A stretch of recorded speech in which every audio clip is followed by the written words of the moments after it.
পৃথিবীতে সবচাইতে ৩৬৫ দিনের মধ্যে শ্রেষ্ঠ দিন কোনটা? জুমা। আরাফার দিন। কোন দিন? কথা বলেন। হজে যারা গিয়েছেন আরাফার দিন দেখেছেন না? ইজহার আর রেদা পরে আমরা লাব্বাইক আল্লাহুম্মা লাব্বাইক বলি। এটা সারা বছরের মধ্যে শ্রেষ্ঠ দিন। আল আরাফা আল হজ্জ আরাফা। আরাফাটাই হজ। কেউ যদি আরাফার দিনে থাকতে পারে তার হজ হয়ে গেছে। আলহামদুলিল্লাহ কোন? আলহামদুলিল্লাহ। আর হজে সব করেছে, আরাফা করে নাই, হজ হবে না। কথা বলেন, হজ হবে না। তার মানে বছরের শ্রেষ্ঠ দিন আরাফার দিন। এদিন আল্লাহ এত সংখ্যক বান্দাকে একসাথে ক্ষমার ঘোষণা দেন, বছরের কোন দিন এত মানুষকে ক্ষমা করেন না। সুবহানাল্লাহ।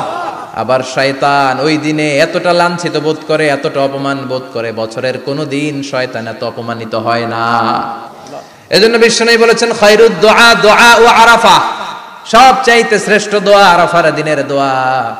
বিশ্বনবী বলেন আরাফার দিনে একটা দোয়া আমি করি, আমার আগে সব নবীরা এই দোয়াটা করতেন। দোয়াটা হলো লা ইলাহা ইল্লাল্লাহ ওয়াহদাহু লা শারীকা লাহ লাহুল মুলকু ওয়া লাহুল হামদু ওয়া হুয়া আলা কুল্লি শাইইন কাদির। সুবহানাল্লাহ পড়েন। সুবহানাল্লাহ। মুখস্থ আছে না দোয়াটা? এটা পড়বেন। বিশ্বনবী আরাফার ময়দানে এই দোয়াটা পড়তেন। তাহলে বোঝা গেল বছরের সব দিন সমান না।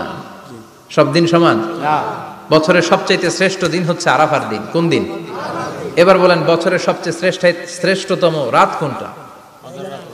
কদরের রাত। ইন্না আনজালনাহু ফি লাইলাতুল কদর। ইন্না আনজালনাহু ফি লাইলাতিল কদরি ওয়া মা আদরাকা মা লাইলাতুল কদর লাইলাতুল কদরি খায়রুম মিন আলফি শাহর।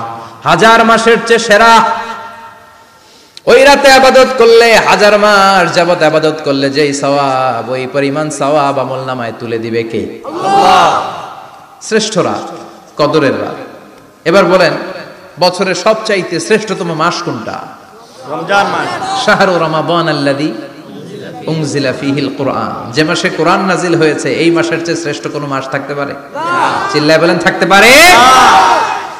তার মানে বছরের শ্রেষ্ঠ দিন আরাফার দিন, বছরের শ্রেষ্ঠ রাত কদরের রাত, বছরের শ্রেষ্ঠতম মাস রমজান মাস।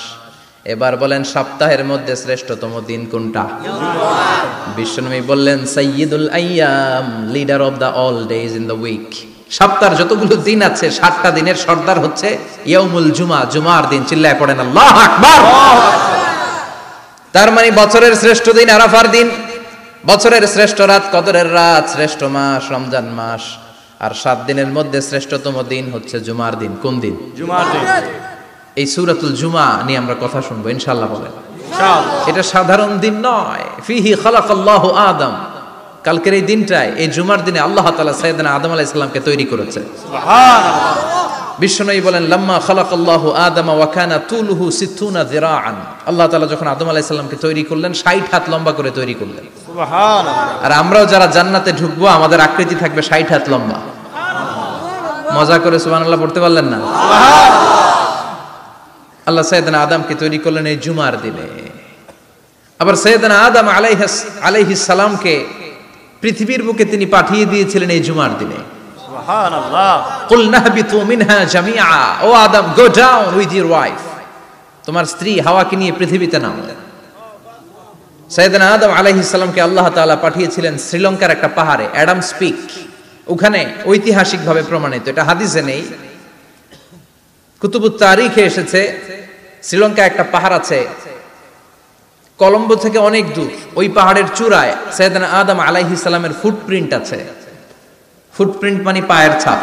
সুবহানাল্লাহ পড়ো। সুবহানাল্লাহ। এটারে বলে ফিঙ্গারপ্রিন্ট। এটারে কি বলে? ফিঙ্গারপ্রিন্ট। পায়ের গুলারে ফিটপ্রিন্ট। একজনের আঙ্গুলের ছাপের সাথে একজনের আঙ্গুলের ছাপের মিল নাই। শুধু তাই না, আমার এই আঙ্গুলের সাথে এই আঙ্গুলের ছাপের কোনো মিল নাই। আয়াহসাবুল ইনসানু আল্লান নাজমা